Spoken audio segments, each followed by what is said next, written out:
Good evening. I'd like to talk to you a little bit about securing your password.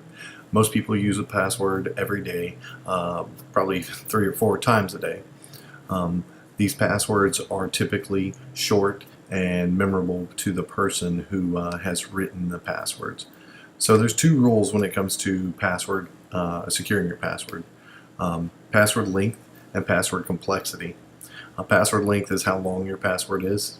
Typically, the person who is just a normal user will make their password short and not think about how unsecure that password is. Password complexity is the special characters or upper and lowercase combinations that you can utilize to make your password a little more complex. So there's this rule that we can utilize called the 8-4 rule. More than 8 characters in length and 4 character sets: a lowercase, uppercase, number, and special characters. Now, special characters are a little bit tricky.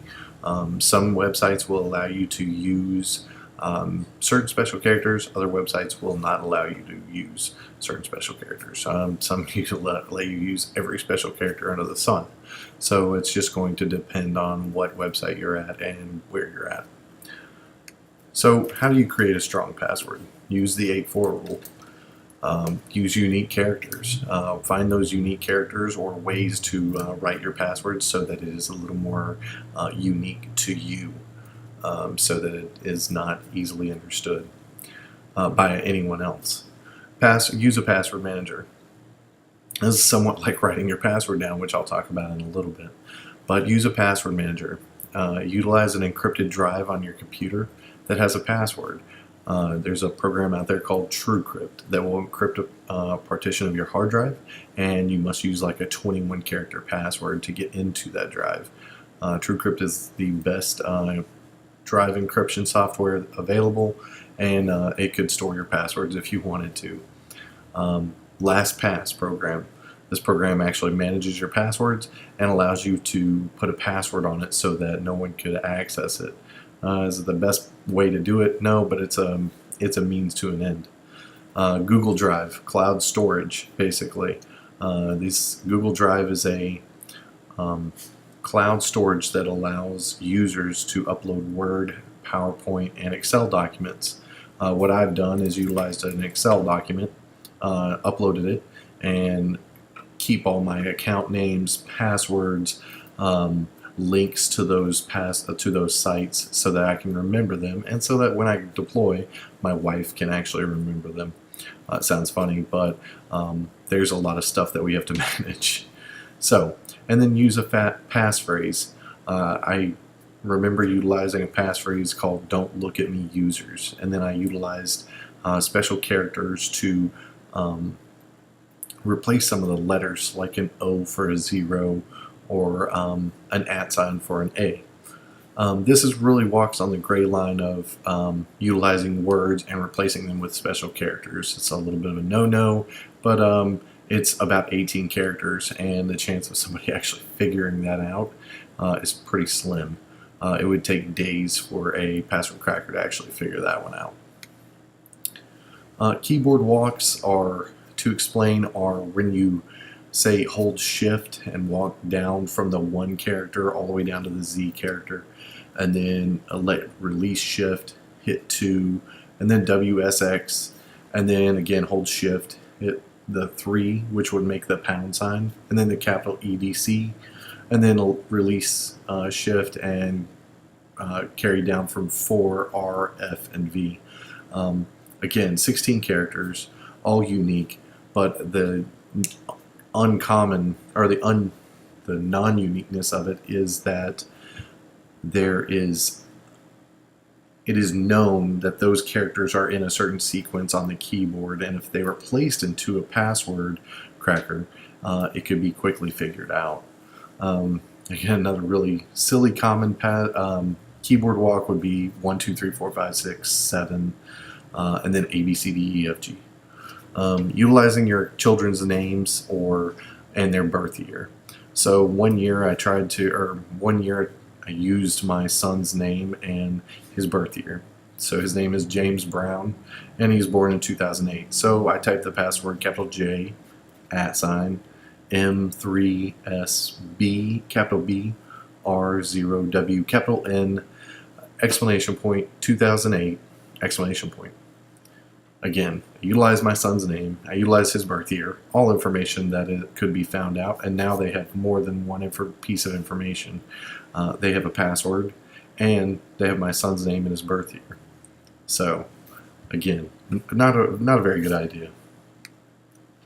What is leet speak? Leet speak is the changing of a character in the English language to a letter or a special character that makes it look very similar to the word. So if I took the letter A and replaced it with a 4, it would somewhat resembles a 4. So if I spell apple with a 4, PPLE, it would look like the word apple.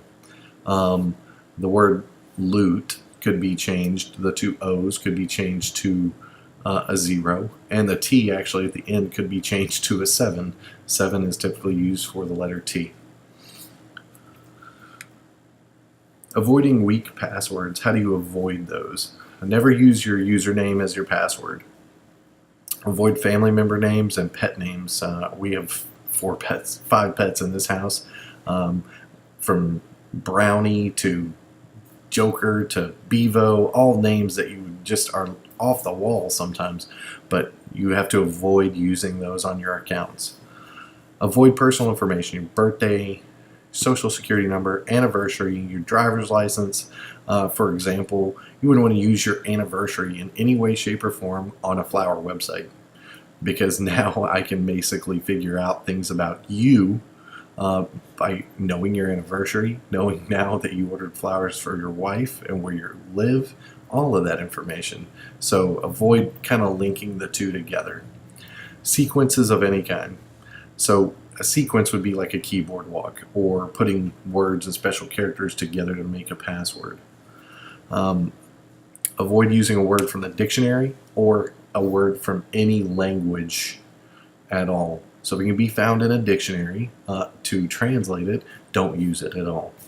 Avoid reversing words. So the word tool is a common English word, but if you flip that around and spell it backwards, it actually spells the word loot.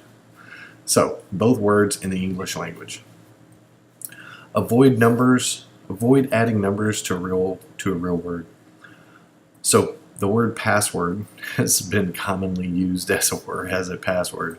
If you add a 1 to it, that doesn't make it secure by any means. So don't add numbers to the end of a real word. And then again, never, ever, ever, ever leave your password blank. This is the first thing that attackers attempt to do, is just hit enter on the keyboard to see if your password is blank. Don't leave it blank. And then I'm going to talk a little bit about some common sense approaches to passwords. Create a unique password every time. If you have 100 accounts, create 100 different passwords. Crazy? No. Change your passwords every 6 months. I'm guilty of not changing my passwords as often as I should. This is just a very practical application that you should use to change your passwords so that you're not utilizing the same password on multiple accounts down the road. You would change the passwords, flip them around, mix them up. It doesn't matter. Change them every 6 months. Never write down your passwords. Say never write down your passwords because it is a good practice. If you write them down at home and store them away in a notebook on your desk, then it's probably okay, because it's behind your locked door, and the chance of a robber coming in, stealing your passwords, and then utilizing them against you is very, very, very slim. Never write down your work passwords. Those passwords are secure. You should attempt to remember those passwords as much as possible. Never share your passwords. There are some passwords that are probably going to be shared, like administrative accounts, things like that. They're probably going to get shared. But you should have never share your personal account passwords. Never share your personal administrative account passwords. Just don't do it. Avoid having the same password for multiple accounts. So again, like I said, change your password, but avoid having the same passwords for multiple accounts. Don't have the same password on your bank account that you have on your email, that you have on your how you pay your bills, or how, at Quicken, where you pay your tax, do all your tax work. Now I have so much information on you because you have one password on those 3 accounts. And now basically I can steal your entire identity. Be mindful of who is watching when you enter your passwords. So at home, probably a little bit safe, unless your children are malicious and want to just mess with you. But in public places, which is one of the common sense approaches, is be mindful when you're on public computers and public Wi-Fi. It's extremely unsecure. If you log into, just for instance, your Facebook, and then forget to log off and you close a browser, your session is saved. And now your password can be changed quickly by a person who just walked up and saw you log in and close the browser. So just be mindful of what you check on public computers and public Wi-Fi.